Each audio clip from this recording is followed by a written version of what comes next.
कराची में intermediate board के नताइज एक बार फिर मुतनाज़े हो गए। अमीर जमात इस्लामी कराची मोनिम जफर ने कहा ऐसे नताइज काबिल तशवीश हैं। बोल न्यूज़ से खुसूसी गुफ्तगू करते हुए कहा कि नकल माफिया को क्यों छूट दी गई है। कराची की तलबा के साथ ज्यादतियाँ हो रही हैं।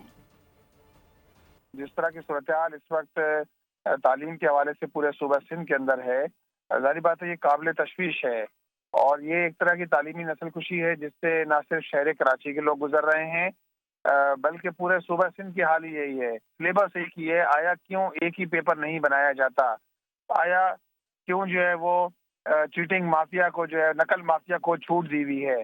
और अंदरूनी सिंध अमूमन ये होता है कि आप पेपर हल्का बनाया जाता है, मार्किंग हल्की की जाती है और उसके साथ साथ मार्किंग के साथ साथ फिर नकल माफिया पूरी तरह करती है, जिसके नतीजे में एडवांटेज क्या होता है। एडवांटेज यही होता है कि बच्चों की नंबर अच्छे आते हैं लेकिन वो बच्चे किसी काबिल नहीं रहते। तो आप क्या नस्ल तैयार करना चाह रहे हैं। कराची के तालिब इल्म के साथ नाइंसाफी की जा रही है और इसके जिम्मेदार जहाँ पीपल्स पार्टी की 16 साल से बरसर हुकूमत है, वहीं MPM की भी पूरी जिम्मेदारी है। सब्सक्राइब करें और बेल दबाएं ताकि कोई खबर रह न जाए।